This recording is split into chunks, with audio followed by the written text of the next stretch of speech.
Hi guys, hope you all doing well. So here in this video, we are going to explain 5 most important MCQs from chemical kinetics.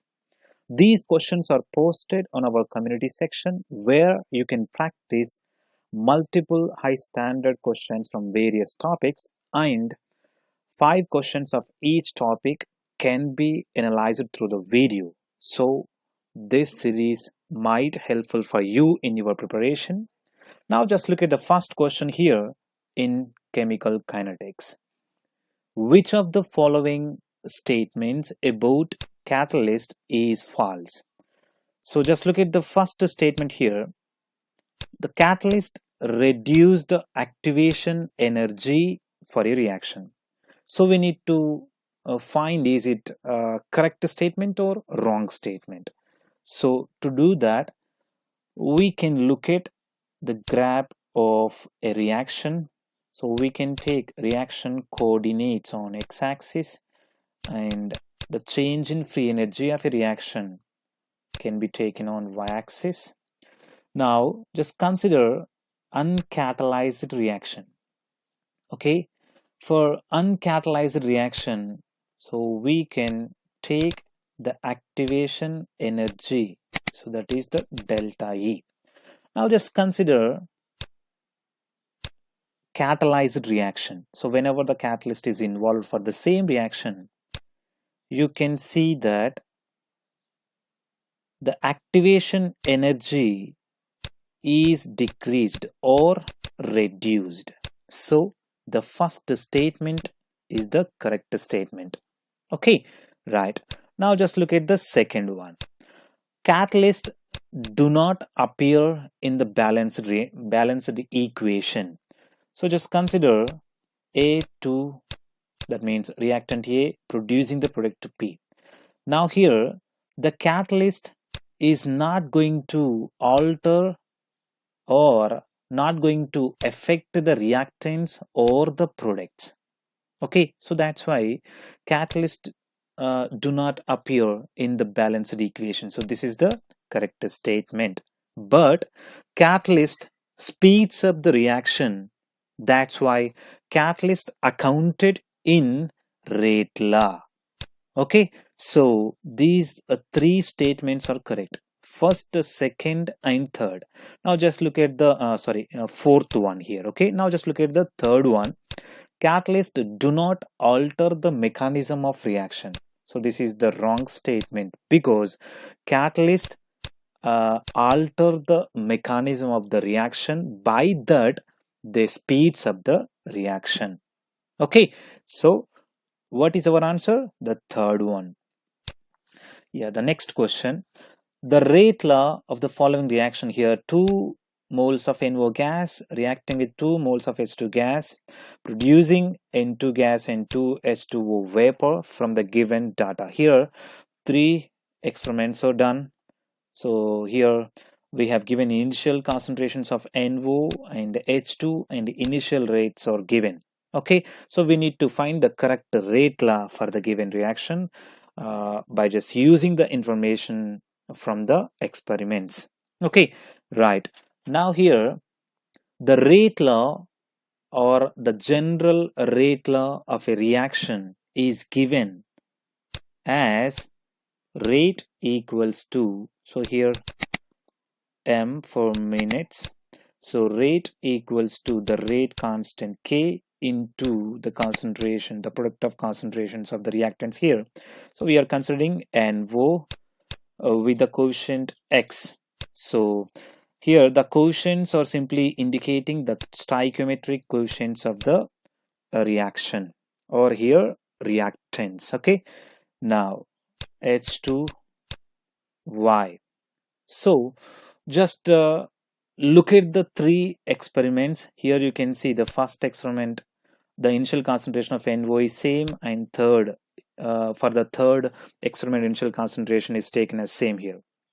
Okay, right. Now just to take the ratio of the experiments 3 and 1. Okay, now just take it, rate 3 by rate 1 equals to, so KNOx, here the initial concentration of NO should be taken from the third experiment. Okay, so here H2 3Y by, for the first experiment, so NOx 1 H2 Y1. Now just substitute the values for the rate 3, 0.0120. Okay, by here just take the units. Now for the first initial rate for the first experiment is 0.00600.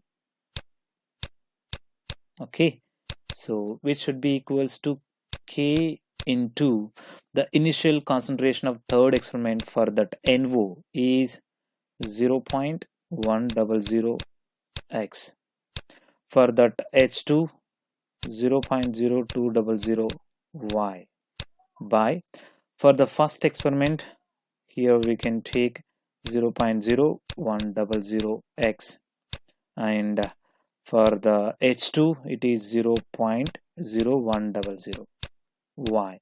Now you can just eliminate these two values. Now here you can get 0.0200y by 0.0100y.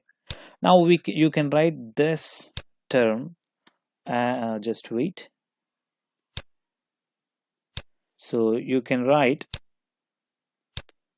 as 0.0200y by 0.0100y as 0.0200 by 0.0100 whole power y. Okay, and from that rates, so we have the rates as 0.0120 by 0.00600, which equals to 2. Okay, right. Now so you can by taking the log, okay, on either side of the reaction. Okay, so here the 2 from this rates. Okay, so by taking the log, you can write log 0.0200 by 0.0100 y equals to log 2. Okay, now you can write y log 2 equals to log 2, and from that you can get y equals to 1. Now you know the quotient y equals to 1, then one can find the quotient value of x. Okay, right. Now we are going to find them. Now just take the ratio of rate 1 by rate 2. Okay, now KNO1 x and H2 y by KNO x2 and here H2 of the second experiment. Okay, now just do the same thing here. Just take the rate initial rates of rate 1 and rate 2, 0.00600 by 0.144 for the second experiment. Okay, now here K 0.00100 x 0.00100 y by, for that second experiment, so 0.0200 x 0. Here third one 0300 y. Okay, now so from that you can get, here I'm just writing 1 by 2y equals to 1 by 2 x into 1 by 3 is here it is 4. Okay, now you can get 1 by 2 x equals to 1 by 8. Okay, and now just take log on either side of the equation, and you can get log 1 by 2 equals to log 1 by 8. So x equals to 3. Now the rate law is, so k into here NO. So for the first one we have 1, and the next one is so just wait. So H2 is 3. Okay, so 1 and 3. So the first one is the correct answer. Okay, the first rate law is the correct answer for the given problem. Right, the next question. For the given reaction, 2 moles of H2 gas reacting with O2 gas producing 2 H2O liquid. If the concentration of O2, okay, the concentration of O2 is decreasing at 0.23 mole per liter per second, at what rate is the concentration of H2O is increasing?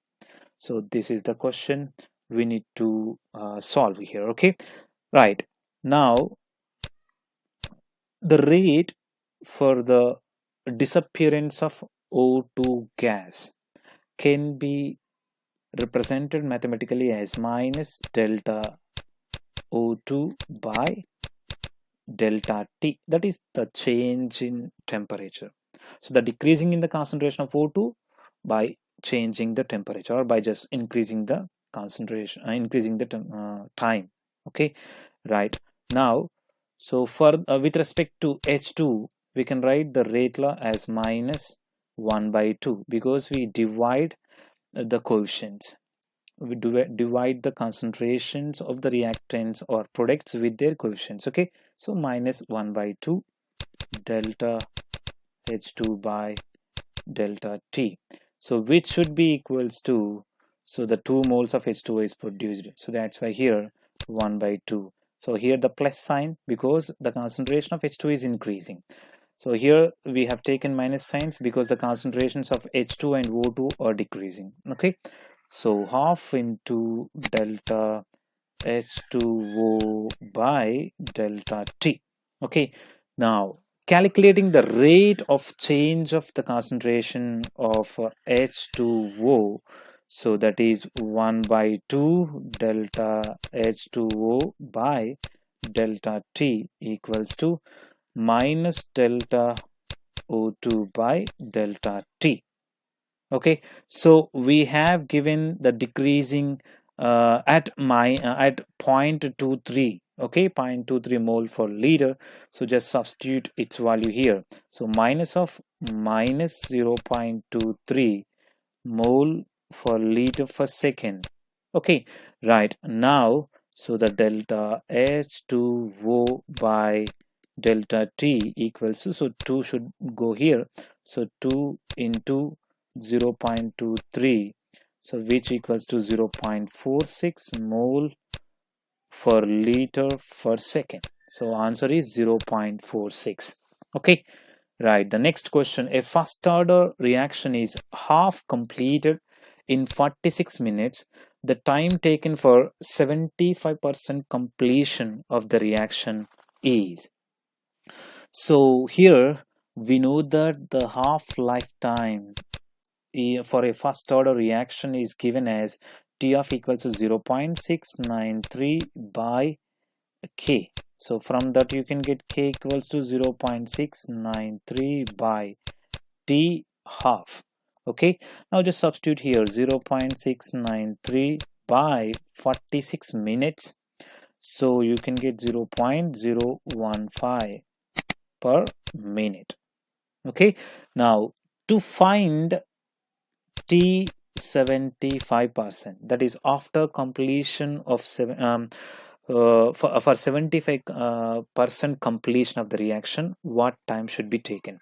So here we can consider the initial concentration of the reactant as 100.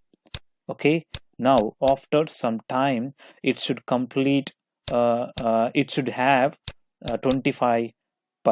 That means the concentration should be 25% after completion of 75% at time t. Okay, so we can take T 75% equals to 2.303 by K log So or 0 by r. So now just substitute the values. 2.303 by so the k value already we have calculated, that is 0.015 log 100 by 25, so which simply gives 92.02 minutes. So fourth option is the correct answer. Okay, right. The next question. So for the reaction 2x, that means 2 moles of X is producing product P, the concentration of X decreases from 0.5 mole per liter to 0.4 mole per liter in 10 minutes. The rate during this interval is. So here we can take the average rate. Okay, average rate for the given reaction as minus 1 by 2 delta, that is a change in concentration of the reactant X with change in time, that is by just increasing the time from initial to some of the time. Okay, right. Now, so already we have discussed that the concentration, that means the rate is divided with the coefficients, stoichiometric coefficients of reactants or products.